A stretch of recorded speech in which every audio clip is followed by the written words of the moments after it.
Hello, my name is Sarah Ruiz, and I wanted to talk with you today about nursing homes and the services that they offer, different ways of paying for nursing homes, and the advantages and disadvantages of nursing home placement. Um, while looking for nursing homes, you have to be careful because, of course, you don't want to put your loved one in a place that is not safe and that has a poor history of care. So we'll discuss that a little later in the speech here. Now, I wanted to touch on history, a little bit of why nursing homes came about and why we have such a big need for them, especially here in this day and age. Back before the Industrial Revolution, families were very large and women stayed at home and took care of the home, the children, and the elderly. Once we hit the 1950s and women decided that they wanted to go into the workforce and help to bring home income, then this problem of where are we going to put our elderly grandmothers, grandfathers, mother and fathers came into play. Now, of course, the women are out and they're maintaining jobs, so they're not home to take care of grandma and grandpa. So we had to find an alternative.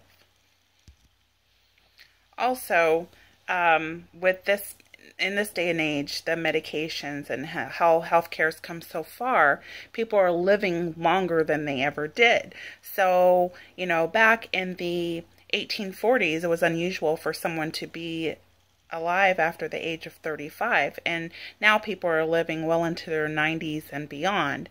And we, as a society, need to have a place to put these people if we cannot stay home with them, which is the case of many families. You know, everyone is very busy. We have our own lives. We have children to watch after. We have 9 to 5 jobs. And it is a very difficult decision. It is one that, you know, I don't look forward to making when it's time for my family to make the decision, but it is one that has to be made. Paying for a nursing home is not easy. You have different options, though. There are options. A nursing home stay can cost between $150 and $600 per day. Now, I have a printout here. Hopefully you can see it. And this basically talks a little bit about who pays for nursing home and residential care. Basically, Medicare, 14% of residents in a home are being covered under Medicare, which is a type of insurance that you get once you turn 65. 43% is paid by Medicaid. So basically, Medicare only covers about 100 days of long-term care. So once you're past that, then you might need to look into Medicaid, which is going to pay, you know, permanently the long-term care.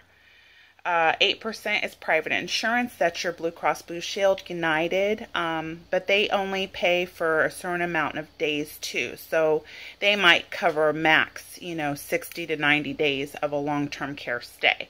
So that's more of like rehab, if you need to go for rehab, and it's something more on a short-term care level. Out of pocket, 24% of Americans, and other is 5%. The government assists a lot as far as long-term care payment. Like I said, Medicare and Medicaid will usually step in if the income limits can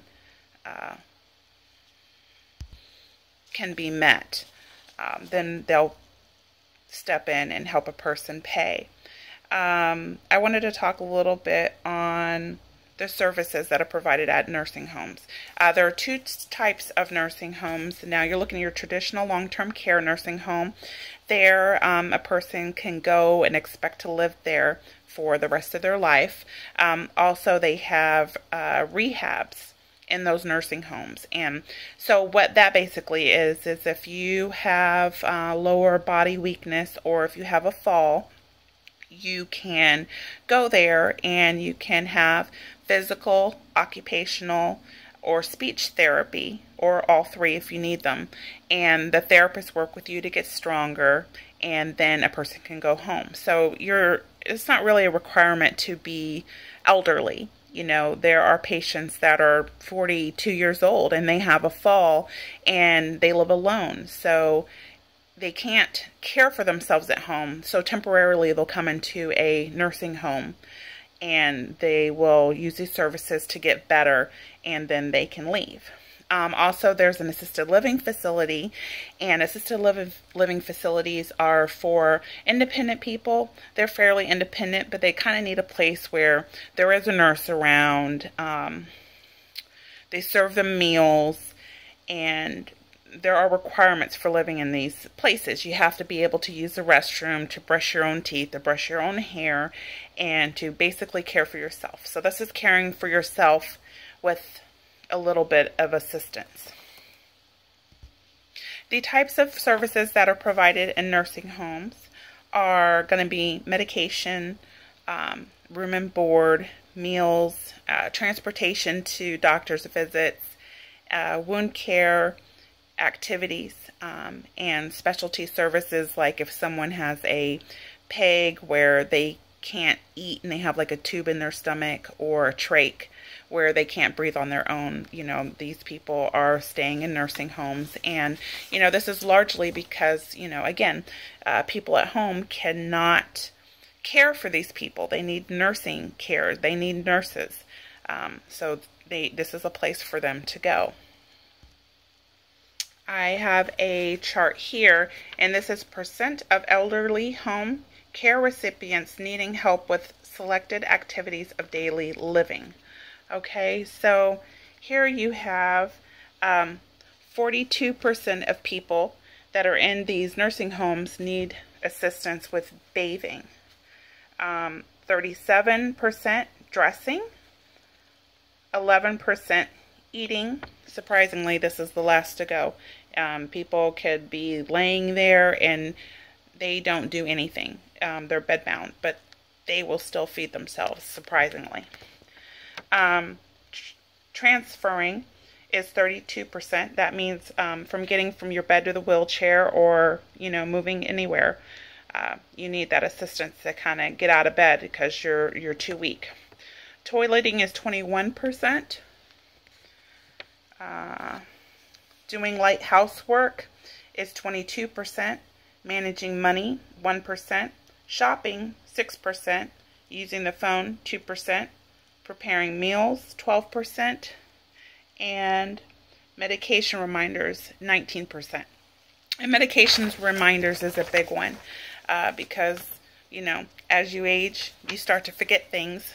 And I know, even at my age, I can't remember to take my medication on a daily basis. So that's a big one.